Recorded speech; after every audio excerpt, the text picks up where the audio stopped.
চারিদিকে শুধু বোতল ফুটো করে কিন্তু নুডলস বানাচ্ছে বাসায়। তো আমি ভাবলাম যে আজকে বোতল ফুটো করা না ছাড়া আমি সেই ভাইরাল নুডলস আপনাদেরকে বানিয়ে দেখাবো।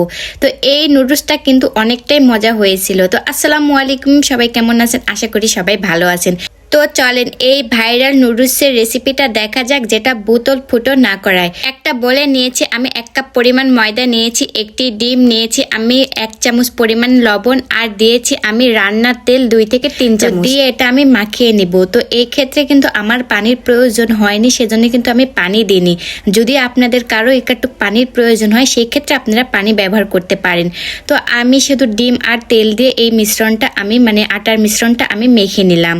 তো নেওয়ার পরে আমি একটা বোর্ডে সেই আটাটা নিয়ে ভালো করে হাত দিয়ে ডলে নিয়ে আমি 2টা ভাগ করে নিলাম। তো একটা ভাগ আমি হাত দিয়ে একদম যেভাবে আমরা রুটি বানাই সেভাবে আমি একদম গোল করে নিলাম। তারপরে উপরে একটু আটা দিলাম, নিচে একটু আটা দিলাম, দিয়ে এখন আমি একদম বেলে নেব। যতক্ষণ না পাতলা হয়ে যাচ্ছে ততক্ষণ খালি বেলতেই থাকবো।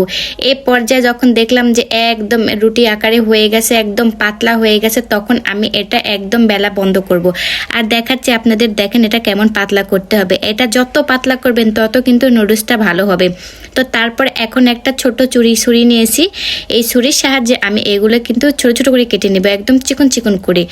যত চিকন করবেন তত এটা ভালো হবে। আপনারা যত চিকন পারবেন তত চিকন করবেন।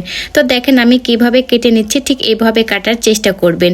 তো আমি একে একে একদম ঠিক এইভাবে সবগুলো কেটে নিলাম। তো দেখেন আমার কতগুলো নুডলস হয়েছে। তো দেখেন মাশাআল্লাহ কতটা সুন্দর হয়েছে। তো এখানে আমি কিছুটা সবজি নিয়েছি, সবজির ভিতর নিয়েছি আমি 3 রকমের ক্যাপসিকাম নিয়েছি, আমি গাজর কুচি নিয়েছি, আমি বরবটি, আর নিয়েছি আমি হলো ফুলকপি। তো তারপরে চুলাতে আসলাম, একটা কড়াইতে আমি আবারও পানি দিয়ে দিলাম। তো পানিটা যখন গরম হয়ে আসলো তখন আমি নুডলসগুলো দিয়ে দিলাম। তো নুডলসটা দিয়ে এখানে আমি 2 থেকে 3 মিনিট এটা সিদ্ধ করে নিব। তো এটা কিন্তু গরম পানিতে দিলে যেমন আমরা যে নুডলস যেভাবে সিদ্ধ করি ঠিক সেই রকম হয়ে যায়। তো তারপরে 2 থেকে 3 মিনিট পরে আমি নুডলসটা নামিয়ে নিলাম, নিয়ে ঠান্ডা করার জন্য। তো তারপরে ওই কড়াইতে আবার দিয়েছি আমি রান্নার তেল, দিয়েছি আমি 2 থেকে 3 চামচ, দিয়েছি আমি পেঁয়াজ কুচি, আর দিয়েছি আমি কাঁচা মরিচ কুচি।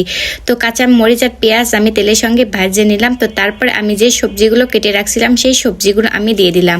তো সবজিটা আমি 2 থেকে 3 মিনিট ভালো করে একদম ভাজিয়ে নিলাম। তো তারপরে আমি এখানে আবারও একটি ডিম দিলাম। তো এখানে চাইলে আপনারা চিকেন দিতে পারেন। তো আমি এটা চিকেন দিয়ে রান্না করব না বলে আমি চিকেন দিইনি। যদি আপনার প্রয়োজন হয় সেখানে আপনারা চিকেন দিতে পারেন। তো তারপরে যে নুডলসগুলো আমি ঢেলে রাখছিলাম সেটা আমি দিয়ে দিলাম। তো দেওয়ার পরে একদম নেড়ে চেড়ে সবজির সাথে আমি মিশিয়ে নিলাম। তো তারপরে এখানে আমি 2 প্যাকেট নুডলসের মশলা দিয়েছি। তো নুডলসের মশলা আপনার হাতের কাছে যদি না থাকে সেই ক্ষেত্রে আপনারা ধনিয়া আর জিরার গুঁড়া দিতে পারেন। তো তারপরে আবারও নেড়ে চেড়ে এখানে আমি অ্যাড করে দেব হলো ধনিয়ার পাতা। তো আমি একটু বেশি পরিমাণ ধনিয়া পাতা দিয়েছি, কারণ ধনিয়া পাতা নুডলসে আমার খুব ভালো লাগে। এখানে 1 চামচের মতো দিয়েছি সয়া সস, আর 1.5 চামচের মতন দিয়েছি আমি টমেটো সস। টমেটো সস যদি না থাকে তাহলে কিন্তু আপনারা টমেটোর টুকরো করে দিতে পারেন।